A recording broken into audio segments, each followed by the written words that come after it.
Hello students, Shamim sir YouTube চ্যানেলে তোমাদের স্বাগত। এই ভিডিও ক্লাসটিতে আমরা দেখব উচ্চ মাধ্যমিক এডুকেশন তৃতীয় সেমিস্টার 2026 সাজেশন প্লাস প্রশ্ন উত্তর প্রথম অধ্যায় থেকে। অর্থাৎ প্রথম অধ্যায় থেকে আমি টিউশনে আমার ছাত্রছাত্রীদের যে এডুকেশন প্রথম অধ্যায় থেকে যে গুরুত্বপূর্ণ এমসিকিউ, এমসিকিউ, সত্য মিথ্যা, শূন্যস্থান পূরণ, কৌস্তবের সঙ্গে কৌস্তব মেলাও, বিবৃতি, কারণ ইত্যাদি যে প্রশ্ন উত্তর আমি টিউশনে আমার ছাত্রীদের লিখিয়েছি, সমস্ত প্রশ্ন উত্তর আজকের আমি ভিডিও ক্লাসটিতে আমি তোমাদের দেখাবো। ভিডিওটি না টানে সম্পূর্ণ দেখো। আশা করি এই প্রশ্ন উত্তরগুলির মধ্যেই তোমরা পরীক্ষায় কমন পেয়ে যাবে। প্রথম প্রশ্নটি তোমরা স্ক্রিনে দেখতে পাচ্ছ। ফার্স্ট কোশ্চেন, প্রথম প্রশ্ন কি বলা হয়েছে? কোন মনোবিদ প্রথম ইতিবাচক মনোবিজ্ঞান শব্দটি ব্যবহার করেন? দেখবে প্রত্যেকটি প্রশ্নের পাশে কিন্তু অপশন দেওয়া আছে এবং উত্তরও করে দেওয়া আছে। ওকে, আচ্ছা অপশন দেখো, অপশন 4টে অপশন দেখতে পাচ্ছ। এর উত্তর হবে আব্রাহাম মাসলো। আমি কিন্তু অপশনগুলো পড়ছি না। ওকে, পরের প্রশ্ন, আব্রাহাম মাসলো তার কোন পুস্তকে ইতিবাচক মনোবিজ্ঞান শব্দটি ব্যবহার করেছিলেন? 4টা পুস্তক বা বইয়ের নাম দেওয়া আছে বা গ্রন্থের নাম দেওয়া আছে। এর মধ্যে উত্তর হবে মোটিভেশন অ্যান্ড পার্সোনালিটি। পরের প্রশ্ন, মাসলো কত খ্রিস্টাব্দে ইতিবাচক মনোবিজ্ঞান শব্দটি ব্যবহার করেছিলেন? 4টা অপশন এবং এর সঠিক উত্তর হবে হচ্ছে 1954 খ্রিস্টাব্দে। পরে প্রশ্ন, ইতিবাচক মনোবিজ্ঞানের ধারণা কোন মনোবিজ্ঞানী প্রথম উদ্ভাবন করেছিলেন? এটা উত্তর হবে সেলিকম্যান। পরের প্রশ্ন, মার্টিন সেলিকম্যান কত খ্রিস্টাব্দে ইতিবাচক মনোবিজ্ঞানের প্রথম ধারণা দেন? উত্তর হবে 1998 খ্রিস্টাব্দে। পরের প্রশ্ন, মার্টিন সেলিকম্যান কোন দেশের মনোবিজ্ঞানী ছিলেন? উত্তর হবে আমেরিকা। পরের প্রশ্ন, মার্টিন সেলিকম্যান কোন সংস্থার সভাপতি ছিলেন? এর উত্তর হবে আমেরিকান সাইকোলজিক্যাল অ্যাসোসিয়েশন। পরের প্রশ্ন, মার্টিন সেলিকম্যানের সম্পূর্ণ নাম কি?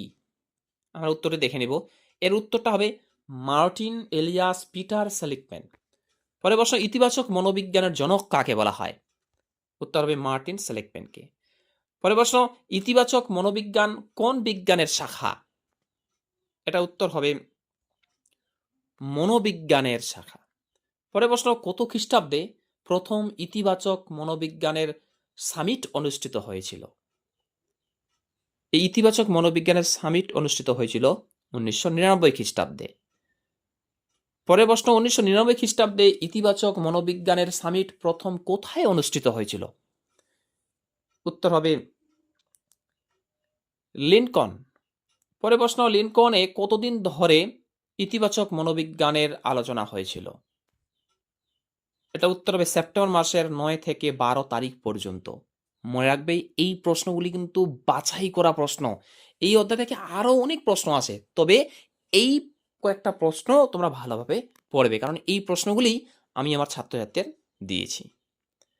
পরের প্রশ্ন, ইতিবাচক মনোবিজ্ঞানের ওপর প্রথম আন্তর্জাতিক সম্মেলন কোথায় অনুষ্ঠিত হয়? এর উত্তর হবে 2002 খ্রিস্টাব্দে। পরের প্রশ্ন, কত খ্রিস্টাব্দে প্রথম ইতিবাচক মনোবিজ্ঞানের উপর মাস্টার্স প্রোগ্রাম চালু হয়? উত্তর হবে 2005 খ্রিস্টাব্দে। পরের প্রশ্ন, ইতিবাচক মনোবিজ্ঞানের ওপর কতদিন ধরে বিশ্ব কংগ্রেসের আলোচনা চলেছিল? উত্তর হবে 18 থেকে 21 জুন পর্যন্ত। পরের প্রশ্ন, পৃথিবীর কোন দেশে ইতিবাচক মনোবিজ্ঞানের ক্ষেত্র সবচেয়ে বেশি উন্নত?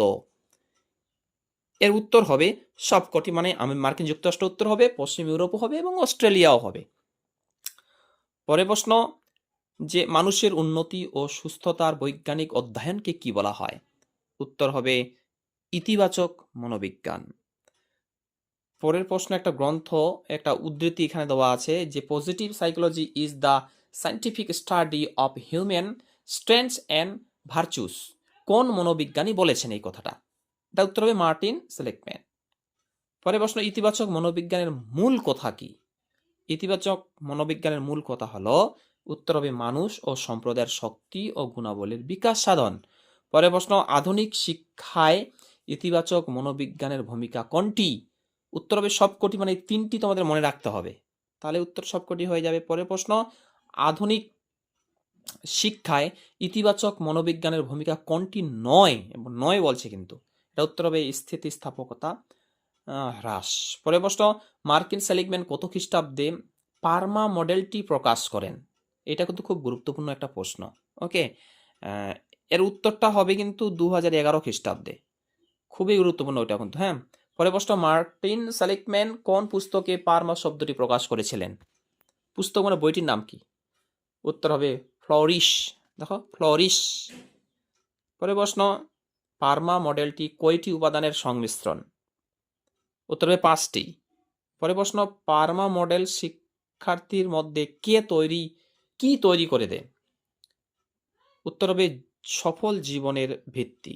পরের প্রশ্ন, পার্মা মডেলে পি এর অর্থ কি? পি এর অর্থ কি? এই পার্মা মডেলের মধ্যে পি এর অর্থ হচ্ছে পজিটিভ ইমোশন। পরের প্রশ্ন, পার্মা মডেলে ই এর অর্থ কি? এই যে ই, পি এর পর যে ই আছে, এর অর্থ কি? উত্তর হবে এঙ্গেজমেন্ট। আবার তাহলে আর এর অর্থ কি? পার্মার মধ্যে আর এর অর্থ কি? আর তা হবে রিলেশনশিপ। যদি বলি এম এর অর্থ কি পার্মার মধ্যে, তাহলে উত্তর হবে মিনিং। এবং লাস্ট একটা পার্মার মধ্যে একটা এ আছে না সবার শেষে বানানটাতে, দেখো এ এর অর্থ কি? এর উত্তর হবে অ্যাকমপ্লিশমেন্ট। পরে প্রশ্ন, শিক্ষার্থী ও শিক্ষকদের মধ্যে ইতিবাচক আত্মধারণা ও সুস্থতা বৃদ্ধিতে কোন মডেল গুরুত্বপূর্ণ ভূমিকা পালন করে? এটা উত্তর হবে পার্মা মডেল। খুব গুরুত্বপূর্ণ প্রশ্ন কিন্তু এটা। ওকে, পরে প্রশ্ন, কোথায় সিনিয়র এবং প্রাথমিক বিদ্যালয়গুলিতে শিক্ষাগত পরিবেশ পার্মা মডেলটি ইতিবাচক শিক্ষা মডেল হিসাবে ব্যবহার করা হয় বা হয়েছে? এই প্রশ্নের উত্তরটা হবে হংকং। তবে মনে রাখবে, এই যে আমি তোমাদের এমসিকিউ আকারে প্রশ্নগুলি দেখাচ্ছি, এগুলি তোমরা ভালোভাবে প্রশ্ন এবং উত্তর সব ভালো করে মনে রাখবে। এখান থেকেই কিন্তু সত্য মিথ্যা, তোমার সঙ্গে খৈস্ত মেলাও, শূন্যস্থান পূরণ, বিবৃতি, কারণ বিবৃতি ইত্যাদি ভাবে কিন্তু প্রশ্নগুলো কিন্তু এগুলো আসতে পারে। ওকে, আচ্ছা। পরের প্রশ্ন, পার্মা মডেলের বাস্তবায়ন প্রক্রিয়ার কয়টি স্তর? এই পার্মা মডেলের বাস্তবায়ন প্রক্রিয়ার কয়টি স্তর? 6টি স্তর। পরের প্রশ্ন দেখো, পার্মা মডেলের প্রয়োগ বিদ্যালয়গুলিতে চালু হওয়ার শিক্ষার্থীর কোন সমস্যা হ্রাস পেয়েছে? এটা উত্তর হবে মানসিক স্বাস্থ্যের সমস্যা। পরের প্রশ্ন, কোন দেশে পার্মা মডেলটি প্রাথমিক পরবর্তী শিক্ষার্থীর সাহায্য করার জন্য একটি সুস্থতা প্রোগ্রামের পাশাপাশি এটি প্রয়োগ করা হয়েছে? এই প্রশ্নের উত্তরটা হবে গ্রেট ব্রিটেন। পরের প্রশ্ন, শিক্ষার মূল বিষয় কি? ওইটা অত গুরুত্বপূর্ণ নয়। হ্যাঁ, এই দুটো প্রশ্ন অত গুরুত্বপূর্ণ। একটা শূন্যস্থান পূরণ এখানে দিয়ে দিছি, দেখো যে বিংশ শতাব্দীর ডেস দিকে ইতিবাচক মনোবিজ্ঞানের আলোচনা শুরু। কোন দিকে? মানে প্রথম দিকে না মাঝের দিকে না শেষের দিকে না পরের দিকে? এটা উত্তর হবে শেষের দিকে। তারপর দেখো শূন্যস্থান পূরণ, মাসলো তার পেশনা ও ব্যক্তিত্ব পুস্তকে ড্যাশ শব্দটি ব্যবহার করেন। কোন শব্দটি ব্যবহার করেছিল মাসলো? উত্তর হবে ইতিবাচক মনোবিজ্ঞান। পরের প্রশ্ন দেখো, ইতিবাচক মনোবিজ্ঞানের ঐতিহাসিক শিকড় অ্যারিস্টটলের ড্যাশ মধ্যে পাওয়া যায়? কিসের মধ্যে? জীবনধারার, না শিক্ষার, না পুস্তকের, না আলোচনায়? আর এর সঠিক উত্তর হবে হচ্ছে শিক্ষার। ওকে, যদি ভিডিও ক্লাসটি ভালো লাগে ভিডিওতে লাইক করো, এবং তোমরা যারা চ্যানেলে নতুন এরকম অধ্যায়ভিত্তিক প্রশ্ন উত্তর সাজেশন পাওয়ার জন্য আমার চ্যানেলটি সাবস্ক্রাইব করো এবং পাশের বেল আইকনটি প্রেস করে অল বোতামটি ক্লিক করে দাও পরবর্তী ভিডিওর নোটিফিকেশন পাওয়ার জন্য। তোমরা সকলেই জানো, আমি টিউশনে আমার ছাত্রদের যা কিছু প্রশ্ন উত্তর সাজেশন লেখাই সবকিছুই আমার এই চ্যানেলে আপলোড করে থাকি। তাই পরবর্তী ভিডিও ক্লাসগুলি পাওয়ার জন্য অবশ্যই চ্যানেলের সঙ্গে যুক্ত থাকবে। তোমরা যদি কেউ এডুকেশন, বাংলা, ইংরেজি, ইতিহাস, ভূগোল, তোমরা যদি কেউ নোটস, পেইড নোটস নিতে চাও, তাহলে স্ক্রিনে দেওয়া আছে, দেখতে পাচ্ছ আমার হোয়াটসঅ্যাপ নম্বর দেওয়া আছে। এই হোয়াটসঅ্যাপ সঙ্গে যোগাযোগ করো, ডাইরেক্ট নোটস তোমরা কিন্তু পেয়ে যাবে। অনেক শিক্ষক শিক্ষিকা আমার কাছে নোটস নিয়েছে এবং ছাত্রছাত্রীর নোটস নিয়েছে অলরেডি। পরের প্রশ্ন দেখো, পরের প্রশ্ন এটা পড়তে হবে 43 নাম্বারটি, ইতিবাচক মনোবিজ্ঞান মানুষ ও দেশ আরও মঙ্গল বৃদ্ধির বাস্তবসম্মত উপায়গুলি অনুসন্ধান ও প্রচার করতে পারে? এটা উত্তর হবে সম্প্রদায়ের। পরের প্রশ্ন, 1999 খ্রিস্টাব্দে লিঙ্কন এর প্রথম ইতিবাচক মনোবিজ্ঞানের ড্যাশ অনুষ্ঠিত হয়েছিল? এবারে কি অনুষ্ঠিত হয়েছিল? ওকে, এটা কি অপশনগুলো দেখো, কি অনুষ্ঠিত হয়েছিল? এটা উত্তর হবে হচ্ছে সামিট অনুষ্ঠিত হয়েছিল। পরের প্রশ্ন, 2002 খ্রিস্টাব্দে ইতিবাচক মনোবিজ্ঞানের ওপর প্রথম ড্যাশ সম্মেলন অনুষ্ঠিত হয়? মানে কোন সম্মেলন অনুষ্ঠিত হয়? শূন্যস্থানটাতে বলছে। ওকে, এটা উত্তর হবে আন্তর্জাতিক সম্মেলন। পরের প্রশ্ন, 2005 খ্রিস্টাব্দে ড্যাশ বিশ্ববিদ্যালয় ইতিবাচক মনোবিজ্ঞানের প্রথম মাস্টার্স প্রোগ্রাম চালু হয়? কোন বিশ্ববিদ্যালয়? এর এই শূন্যস্থানটার উত্তর কি হবে? উত্তর হবে পেনসিলভানিয়া। পেনসিলভানিয়া। পরের প্রশ্ন, 2009 খ্রিস্টাব্দে ডেস্তে ইতিবাচক মনোবিজ্ঞানের উপর প্রথম বিশ্ব কংগ্রেস অনুষ্ঠিত হয়। এবার কি কোথায়, মানে কিসেতে, ডেস্তে বলছে, ডেস্টাতে কি উত্তর হবে?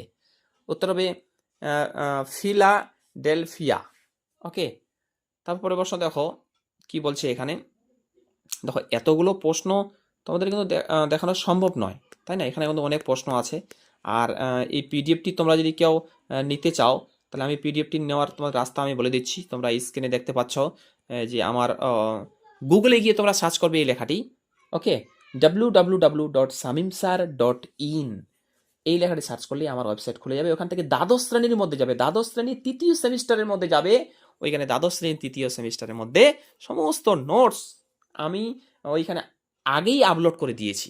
যা আমি তোমাদের ইউটিউবে দেখাই তো সব আগেই ওইখানে আপলোড করা থাকে। তাই অবশ্যই তোমরা এই পরবর্তী ভিডিও ক্লাসগুলি পাওয়ার জন্য ইউটিউব গুগলে সার্চ করবে www.samimsar.in।